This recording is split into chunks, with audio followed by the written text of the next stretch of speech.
एक बुजुर्ग महिला की मृत्यु हो गई। यमराज उसे लेने आए। महिला ने यमराज से पूछा, आप मुझे स्वर्ग ले जाएंगे या नरक? यमराज बोले, दोनों में से कहीं नहीं।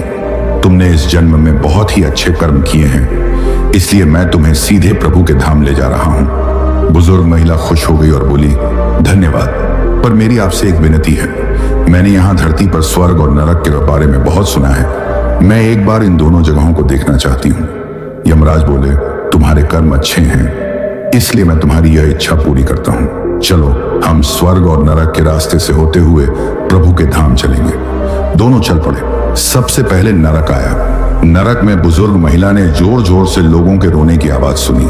वहां सभी लोग दुबले पतले और बीमार दिखाई दे रहे थे। महिला ने एक आदमी से पूछा, यहाँ आप सब लोगों की ऐसी हालत क्यों है? आदमी बोला, तो और कैसी हालत होगी? मरने के बाद जब से यहाँ आए हैं, हमने एक दिन भी खाना नहीं खाया। भूख से हमारी आत्माएं तड़प रही हैं। बुजुर्ग महिला की नजर एक विशाल पतीले पर पड़ी, जो लोगों के कद से करीब 300 फुट ऊंचा रहा होगा। उस पतीले के ऊपर एक विशाल चम्मच लटका हुआ था और उसमें से बहुत ही शानदार खुशबू आ रही थी। बुजुर्ग महिला ने उस आदमी से पूछा, इस पतीले में क्या है? आदमी मायूस होकर बोला, यह पतीला हर समय बहुत ही स्वादिष्ट खीर से भरा रहता है। बुजुर्ग महिला ने हैरानी से पूछा, इसमें खीर है, तो आप लोग पेट भर के यह खीर खाते क्यों नहीं? भूख से क्यों तड़प रहे हैं? आदमी रो रो कर बोलने लगा, कैसे खाएं? यह पतीला 300 फीट ऊंचा है। हम में से कोई भी उस पतीले तक नहीं पहुंच पाता। बुजुर्ग महिला को उन पर तरस आ गया।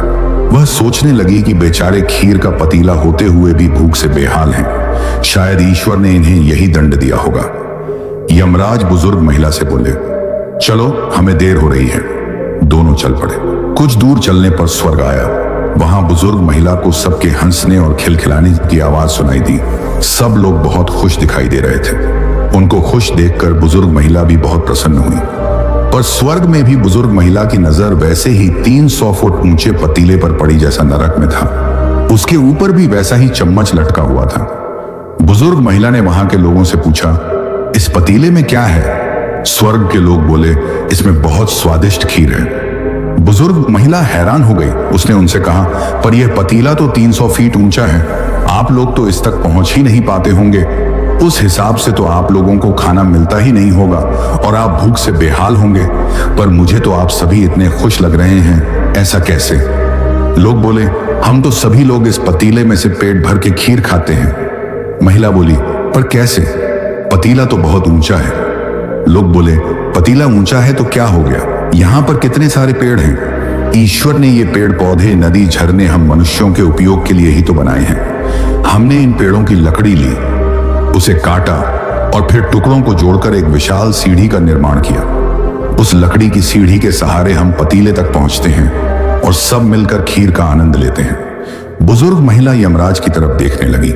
यमराज मुस्कुराए और बोले, ईश्वर ने स्वर्ग और नरक मनुष्यों के हाथों में ही सौंप रखा है। चाहे तो अपने लिए नरक बना लें, चाहे तो स्वर्ग। ईश्वर ने सबको एक समान हालातों में डाला है। उसके लिए उसके सभी बच्चे एक समान हैं। वह किसी से भेदभाव नहीं करते।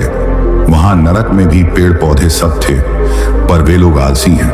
उन्हें खीर हाथ में चाहिए। वे कोई कर्म नहीं करना चाहते, कोई मेहनत नहीं करना चाहता, इसलिए सब भूख से बेहाल हैं। यही तो ईश्वर की बनाई इस दुनिया का नियम है। जो कर्म करेगा, मेहनत करेगा, उसी को मीठा फल मिलेगा। दोस्तों, कहानी का सार यह है कि स्वर्ग एवं नरक आपके हाथ में ही है। इसलिए मेहनत करें, अच्छे कर्म करें और अपने जीवन को स्वर्ग बनाएं। तो दोस्तों, कहानी पसंद आई हो तो एक लाइक अवश्य कर देना। धन्यवाद।